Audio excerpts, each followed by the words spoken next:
Hello everyone. In earlier video we have seen that how can we install same server for the WordPress web development. Now in this video we are going to see that how can we install WordPress. So for that, as we have seen earlier, for example my XAMPP is installed in C drive, where we require to go and first of all we require to start the control panel, and we require to start Apache server as well as MySQL.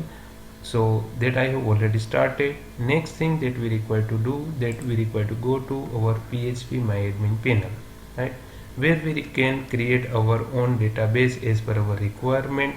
So let us create our first database over here. So for the simplicity, I'm giving the name that is WP, and I'm just going to create the database name. So over here, as you can see, WP database have been created, right?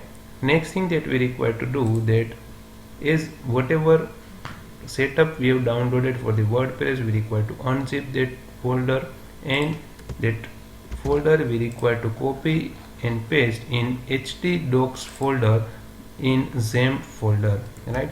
So over here I'm just going to copy paste. Next thing, just go inside that WordPress folder and find config file.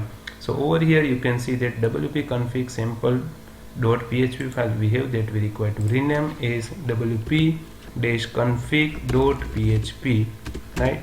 Just we next thing that we require to open, and we need to do some of the configuration, right? So over here, as you can see, we need to provide the database name over here. So as we have given the name of our database, that is WP, right? Next, over here in database user, we require to give root as a database user. As a password, we need to keep it as blank. So this many configuration we require to do. As a host, as of now we have local host. This save and copy. Next thing that we require to do, open the local host and write / the name of this directory, whatever name we have given over here in the htdocs. As of now it is showing that WordPress.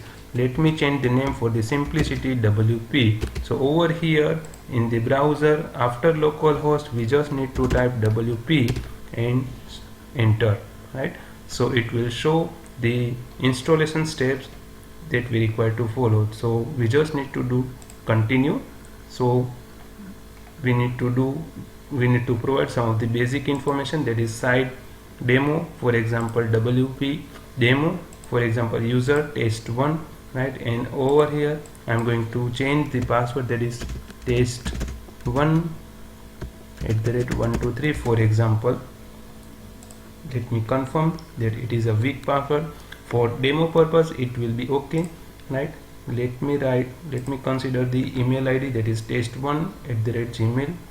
Next thing, that is install WordPress. So as you can see, we have received a message that is success, WordPress has been installed successfully, and username is created, that is test1, and password whatever we have given. Now for the login, we just need to click over here, provide the username, that is test1, and password will be that we have earlier, whatever we have provided as a password. So we will be able to log in as a admin user, and you will be able to see there is welcome screen, right? So over here, this is the welcome screen of our website, right? Over here you can see the username, where you can edit your profile and then you can log out. So many functionalities are given in this left hand side panel that we will discuss in our next video, right? Over here you can visit the website, that how our actual website will look like to the end user, right? So over here you can see that we will get our website name, that is WP demo. This is a sample page. Then over here different design will be given. So this is one type of simple page that we can add and that we can edit. So how can we edit? That we can see. For that we require to go to the dashboard. So from here we can do the different changes. Another thing, once we install the WordPress, after that when we create our first admin user, In database also some tables have been created that we require to understand. You can check that we have used this WP database over here. So you can check over here that many tables have been created. Regarding that we will discuss in our future video. Till that, have a nice time. Thank you.